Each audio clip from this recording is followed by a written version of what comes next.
Hello, my good friends. Darren Spiece here with you. I want to let everybody know, excuse me, that we are choosing absolutely everything that is happening to us, both good things and bad things. Now, the thing is, I need to clarify on this because I know a lot of people right off the bat are saying, no, that's not true. I didn't choose for this bad thing to happen to me, or so and so. Like, for example, someone who goes, um, we can just look at this I'm going to elaborate much more as we get on, but basically, I know the basic concept. I don't want to get into personal matters, but let's say, for instance, someone chooses to go skydiving. Well, obviously, they did not actually want their parachute to not open and plow into the ground. So they're not actually wanting pain or bad things to actually happen in their life. But when we choose to a particular behavior, there are potentials that come with choosing that behavior. And although the person who went skydiving did not choose to die, they put themselves in a position where that was a potential that could actually happen. Now, we could apply this to many things. Getting, someone who got in a car accident. Well, essentially, you did not have to get into that car, and so forth. I could go on and on and on. I think you get my idea. I think some of the more personal issues, such as people saying that I didn't choose to be raped, or I didn't choose to be beat by my husband, or I didn't choose to come into a world and see my father beat my mother, or I didn't choose to be in an alcoholic family, or to be abused, or whatever. People are not. And I know those are really, really sensitive subjects, but I've come in. If you're truly wanting to embrace the truth of the matter here, please stay with me and listen to what I have to say. And this truly comes into having an understanding of who we are, our true self of who we are, and how we are spiritual, mental, and physical beings all at the same time. And we're part of a universe that has universal laws in it that we are all bound by, or sort of the rules that we must play by, which when we learn about our true self, who we truly really are, understand how we have been given free will to choose everything that is actually going on and what we will experience, but also understanding that there are ramifications to all of our choices and behaviors, and there is a way that the universe and how things are actually set up according to dimensions. Now, I'm going to have to explain a few of the universal laws here to help you get an understanding of what I'm talking about here. And essentially, it comes to the very first universal law is the law of mentalism, which basically says that the universe is mental. All is mind. So, to grasp the concept of the universe, is that the universe, or the construct in which we live in, the matrix, or whatever you want to call it, came from what is known as the first cause. The first cause was a non-physical thing. It was in the mental realm. Essentially, that first cause that created the first construct of reality in the mental realm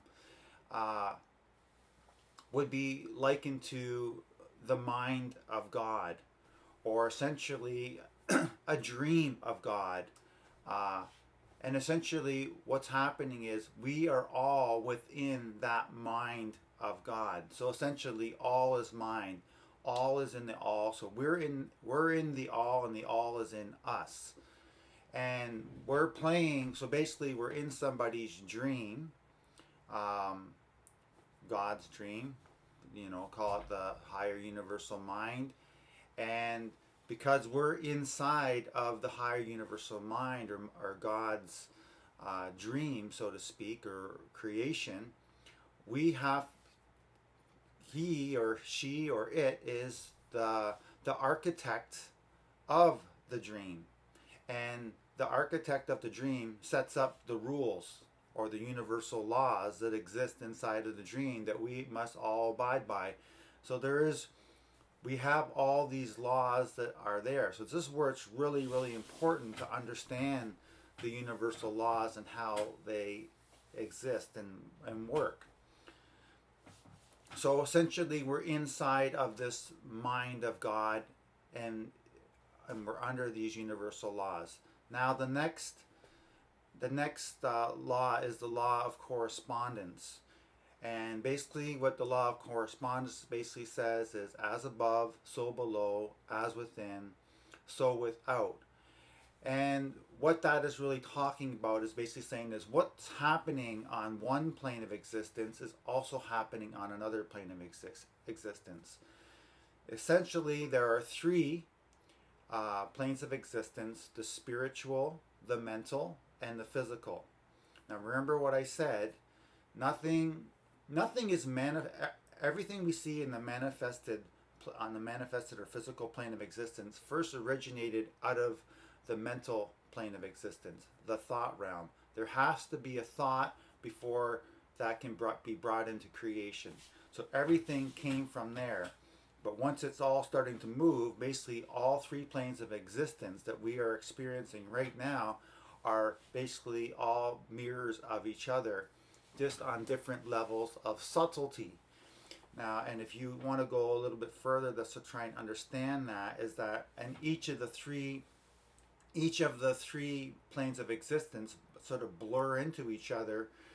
As, for example, with the physical, each of the three planes of existence have 7 minor planes, and each of those 7 minor planes then have 7 subplanes of their own. So there's many different planes in the physical plane of existence, the mental, and in the spiritual, and they sort of all blend together to become one. And essentially, we are existing on all 3 planes of existence, all at the same time.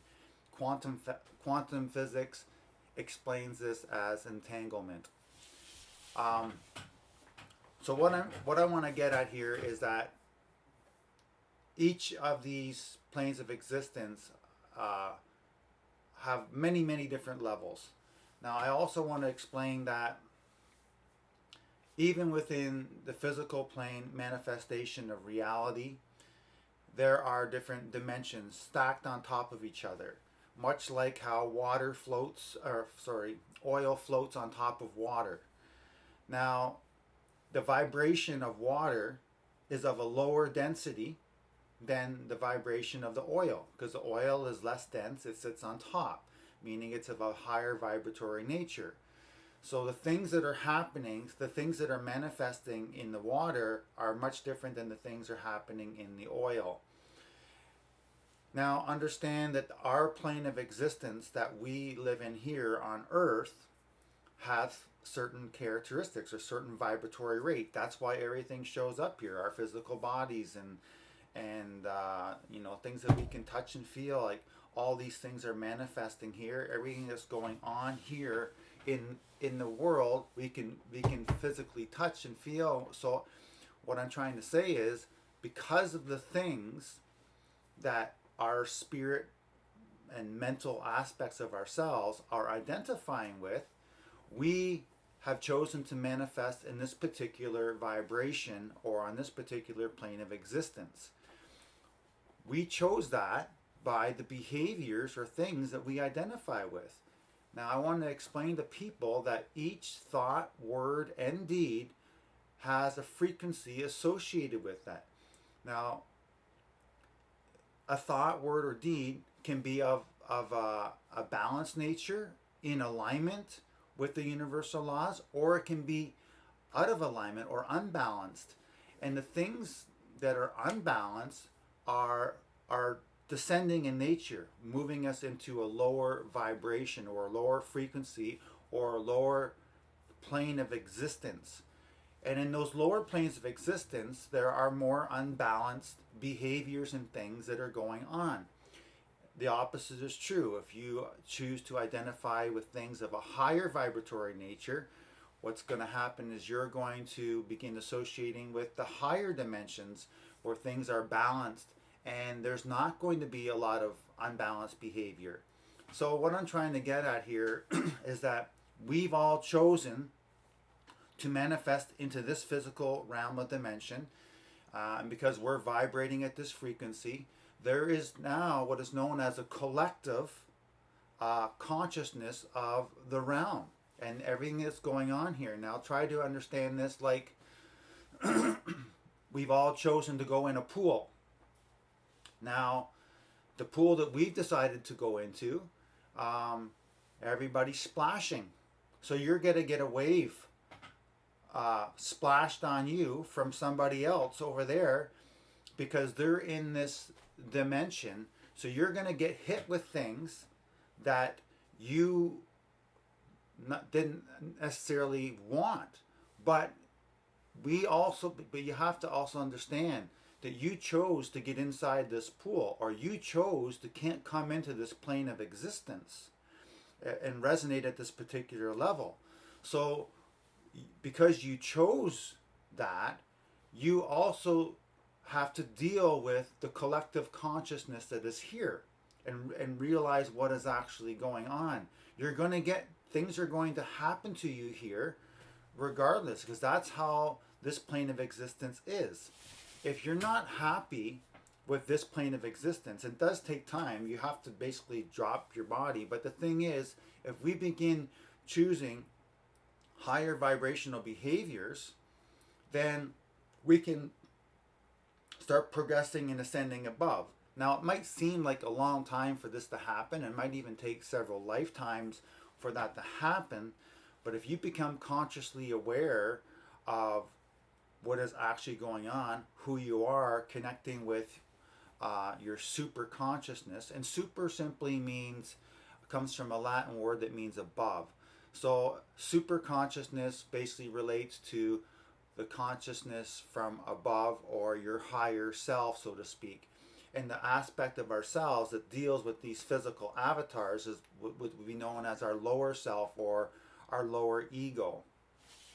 So the thing is, once you start to connect with your true self, your higher consciousness or your higher self, and that has a much higher perspective and knows how to actually navigate you properly through space and time, you can then begin identifying with those higher perceptions. And you know that voice in your mind, it speaks to you.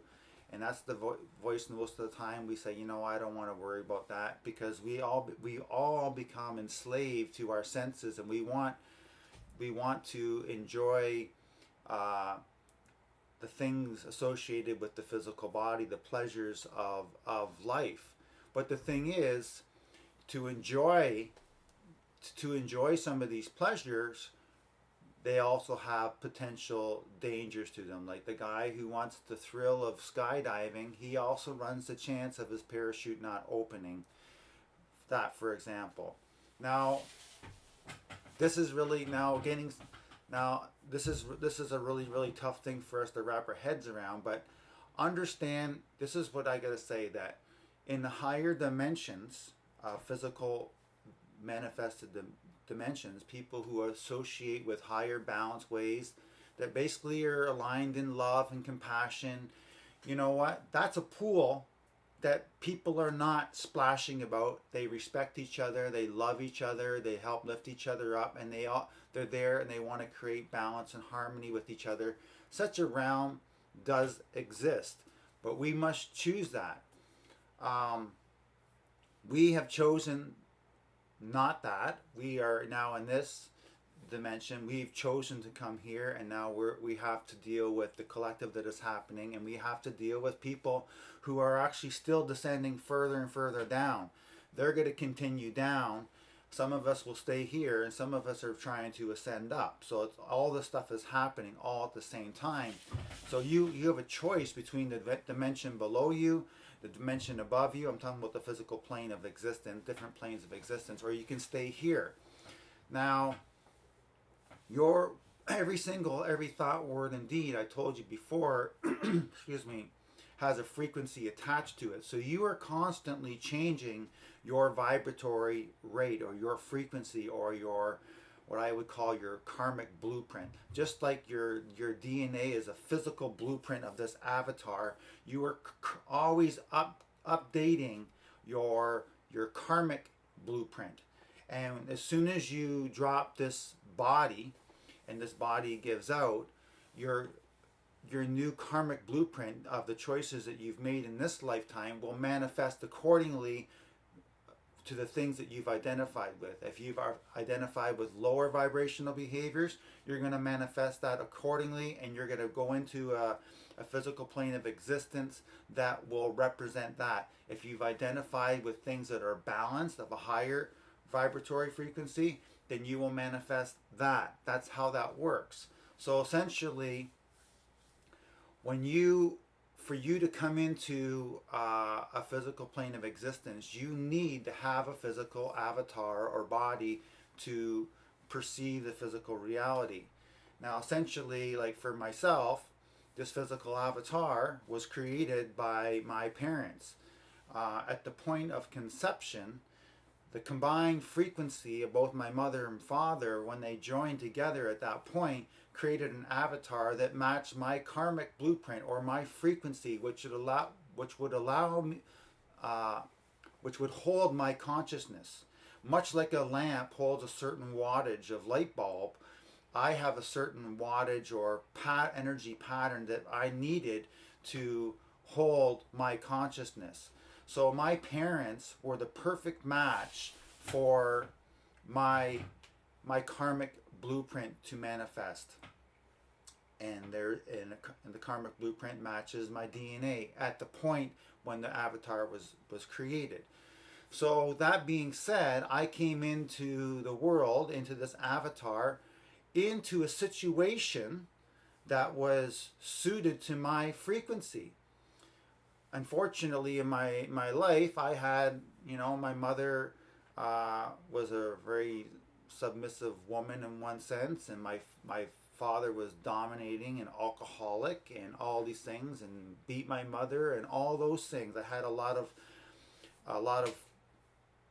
problems growing up. I didn't come from a really balanced home. It was a lot of crap going on in my life, but that's what I needed to come into. That's what I chose to. From my previous incarnation, what I chose, my frequency, that's what I came into.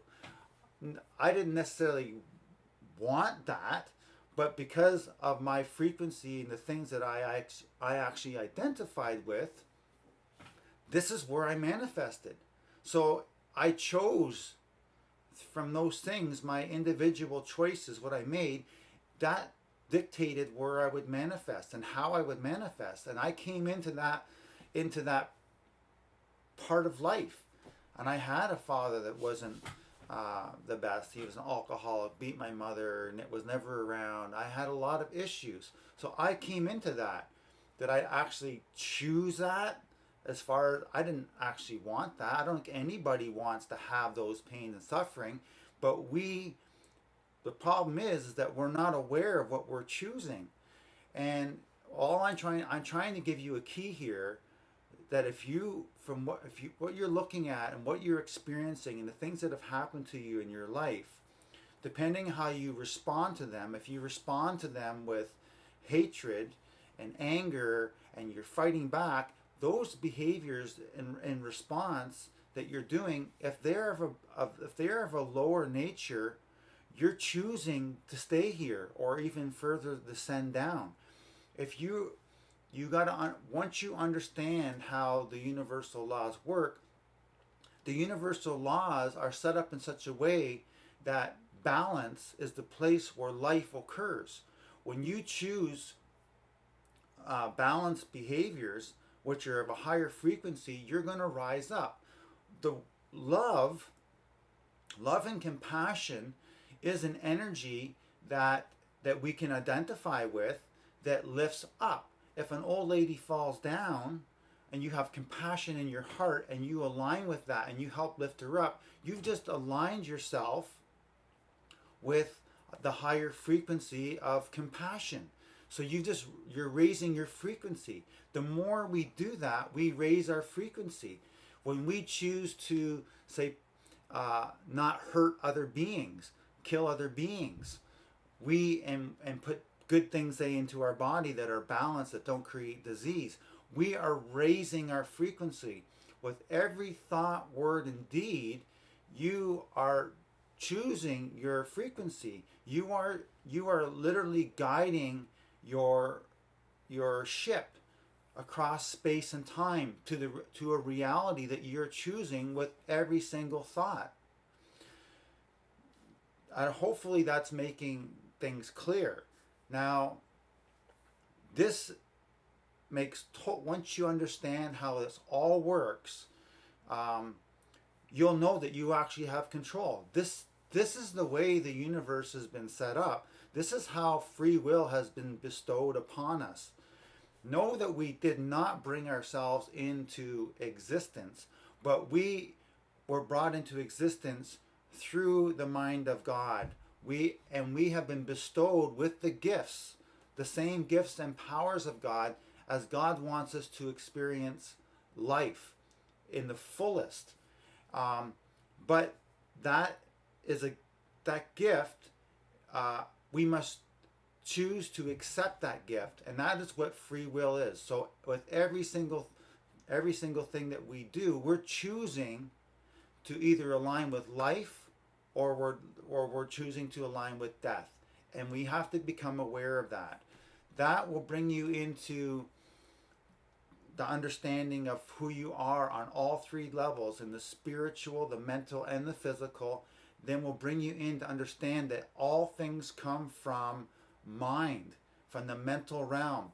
Then that will lead you into an exploration of the mind, the masculine and feminine aspects of the mind, and actually how they work. You'll begin to understand about the different levels of consciousness, and how everything is separated by degree, that there's an unconscious realm, a subconscious realm, and that is directed by the conscious realm, or the conscious objective mind. There's a lot of information to understand. It's actually not a lot of information, but it's very, very detailed, but it's really not a lot of information, but we need to be able to wrap our heads around it. And I highly recommend a couple books to understand this. The main book where it all comes from, understanding the universal laws, and being able to apply them and learn about yourself, is the Kabbalion. That is the main book, and it comes from a being that was supposedly called Hermes Trismegistus. But there's another book, and it's called The Adventure of I, A Journey to the Center of Your Reality by Tanya Kotsos. And that's Kotsos is Kotsos, I believe. And I'll put a comment. I'll link them in the comments below this video on Facebook here. And I'll put them. Yeah, I'll put links in there for that. But anyway, I hope you found this interesting. And if you have questions, please ask me questions. I know sometimes I don't always explain things the best way, but I just wanted to reveal to you basically a key to help you navigate above, the waves that are happening here on this collective. If you don't realize who you are and the universal laws that we are all bound by, you don't realize that you actually have a choice, you have free will, and actually how everything is working, then you basically become a product or a victim of the collective consciousness. We truly need to awaken our conscious objective minds, which is actually the father aspect of mind. And there is a Christian saying that basically to be perfect just like your Father in heaven. And what that is actually referring to, that is referring to your super consciousness or your higher consciousness, meaning the consciousness that is above, that is superior to that of the lower consciousness of our lower ego.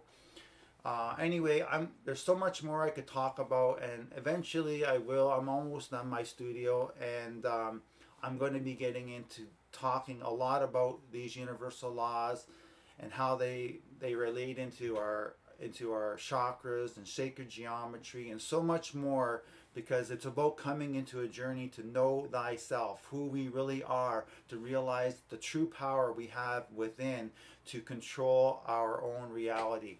Anyway, you guys have a great day, and we'll talk again soon. Okay, bye-bye.